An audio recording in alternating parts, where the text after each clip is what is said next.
All right, good morning, students. So this is our first little mini lesson here, which will be helpful for you for IXL, but I wanted to show you a couple of things. First of all, I'm hoping that you're going to be taking notes just like you normally would. And then, of course, IXL, a lot of the times the lessons aren't going to be super easy, and so you're going to need to have paper out. Or if you have these things, you could make yourself your own mini whiteboard. So this is just a sheet protector, and I printed this grid out from mathaids.com. It's free graph paper you can print, or maybe you've just got a piece of graph paper at home. On the back is a nice, plain white sheet of paper, so I can do my math work on a whiteboard. And I don't know, sometimes whiteboards are just more fun. So it works kind of nicely. You can erase pretty easy and just using an old cut up t-shirt. And the graph paper is nice. Of course, if we're graphing stuff, then you can use the graph paper to maybe graph the line y equals negative 2x plus 3. And so I would go to 3 on the y-axis, and my slope would be down to right 1. So I would go down 2 and right 1, down 2, right 1. And so I can graph using graph paper, and maybe you don't want to waste paper. So then this is a great way to get around it. And of course, you can then just erase it and start over on the next problem. So that's going to be kind of useful for you when you're at home. So here is the lesson that we are doing today. This little mini video is just for skills B1 and B3. And of course, when you're doing these videos, you can pause the video. I do expect you to write stuff down, just like you would be taking notes. However, it is totally optional for you. Maybe you don't need to watch this video because you know how to solve linear equations and maybe know what properties are used for each step. So it's totally up to you if you want to watch these videos, especially during this 2 weeks where everything is really review. But it's probably worth it to watch the videos for a little while just to refresh your brains. So today we are solving some linear equations. This is going way back. And we're going to be describing each step. So 2 skills that you're going to see for some practice today. So example 1, solve the linear equation and describe each step. So these are linear equations. Linear means that the variable is to the first power. So in this case, it's u to the first power. And here is our equation. And on this equation, we have variables on both sides. We have the u on the left and we have the u on the right. And so general rule of thumb, we want to get like terms together here. And so since they both have u's, we want to get them together. You have lots of options here, but I'm going to go ahead and say I want my letters on the left. And that's totally optional, though. We could say letters on the right, but I already have a plain old number here on the right-hand side of the equal, so I want to take this term and move it over here to the left-hand side. And so I'm going to do that. I am going to then subtract 13u from both sides. And that is going to be TRACT, subtract 13u from both sides. That is going to be one of the descriptions you're going to see, I think, in B3, B.3 in IXL. These descriptions are what you're looking for. And so one side it goes away. Over here, a -7 and a -13 is 20 negatives. And then, of course, the next step would be to divide both sides by -20. And you'll see that again as a description when you're doing this assignment. So we can write divide by 20 on both sides, and you would be negative divided by negative is going to give us positive, and 20 goes into itself one time. So we get u equals 1. And of course, I hope you know how to do that. I hope that's really, really easy for you. So these are the descriptions. I really like these descriptions. They're really simple.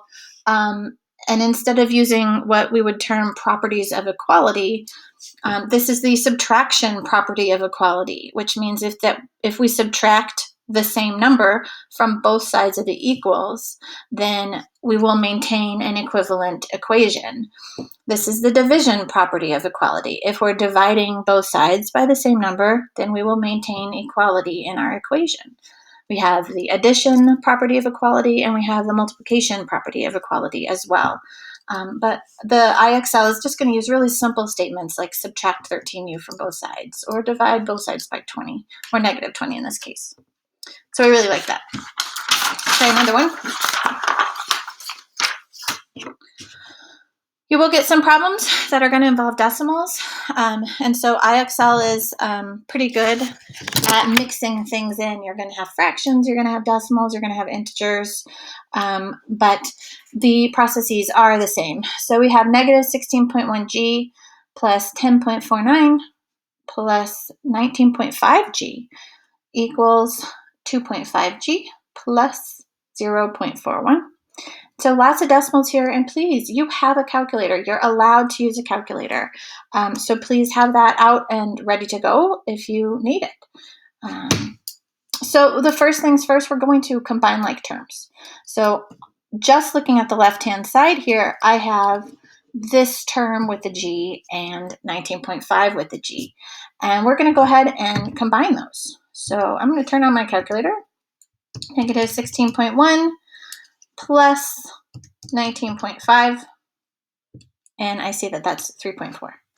So I'm going to simplify and combine those like terms if I can. So 3.4g plus the 10.49 equals 2.5g plus 0.41. And now, just like before, I want to go ahead and get my letters on the left. So I'm going to go ahead and subtract. Oh, my pins. I left all my refills at school. I'm so sad. Let's do pink. Let's try pink. So negative 2.5. So we're going to subtract 2.5g. And again, I'm doing that so I can get my letters together. They're like terms. They want to be together. So we're going to subtract 2.5g from both sides.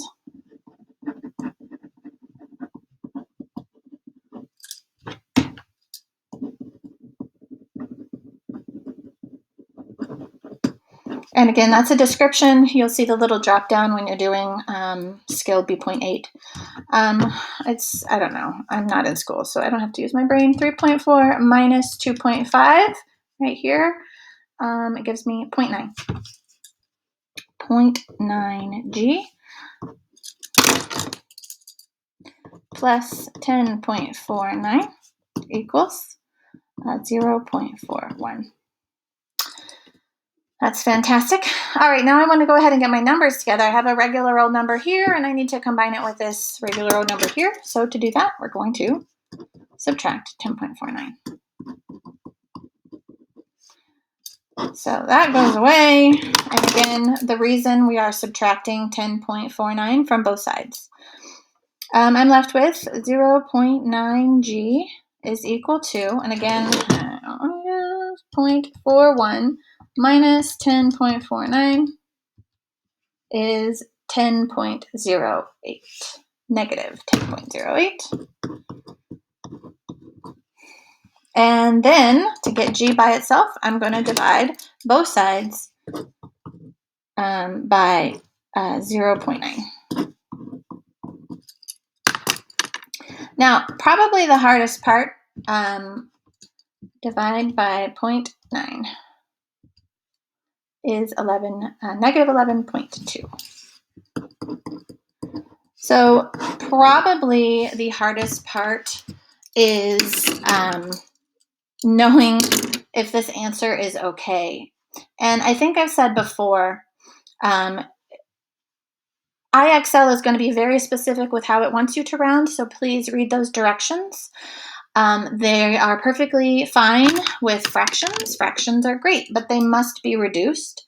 And if you have a decimal like this, which is a decimal that goes on forever, IXL isn't really going to like that. it's really going to want you to turn it into a fraction.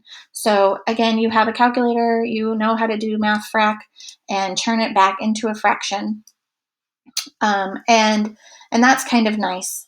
If your decimal was like the 11.2 here and it just stopped, that's a perfectly exact answer and is probably fine. But even if you wanted to, you could math frac 11.2 and it will turn it into a fraction. And IXL should accept both, either 11.2 or 56/5. And so be careful with your rounding. Here we subtracted 10.49 from both sides, and here we divided both sides by 0.9. So these are all reasons that you'll see in the drop down. Last problem here. 4 times the quantity negative 3p minus 0.14 equals negative 9.2p. And so you're probably looking at this and knowing exactly what you want to do first. And I think you'll see we want to apply the distributive property.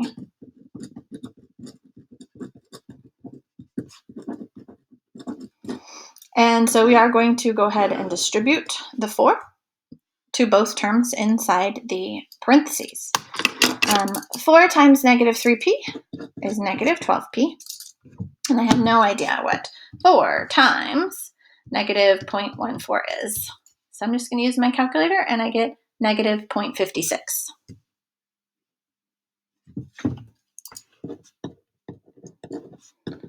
Is equal to negative 9.2p. And again, I am trying to get like terms together so I can see that I have this negative 12p and a negative 9.2p, and they need to be together on the same side. I have a number here on the left, so this time I think I'm going to take my letters, anything with a letter, a variable attached, and move them over here to the right-hand side.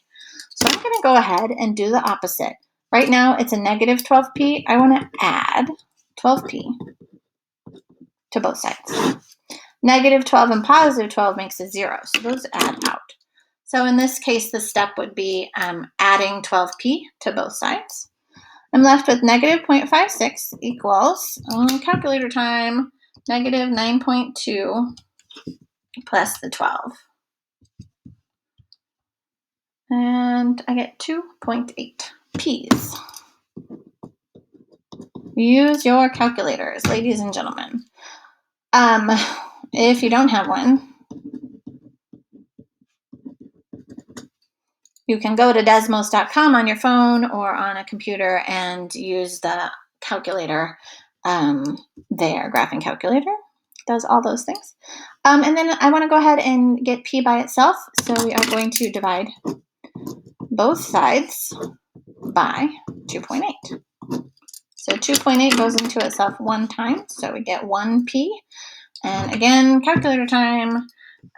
Negative 0.56 divided by 2.8. I get negative 0.2, which will be a perfectly acceptable answer for IXL. All right, ladies and gentlemen, now you should be able to do skills B1 and B3.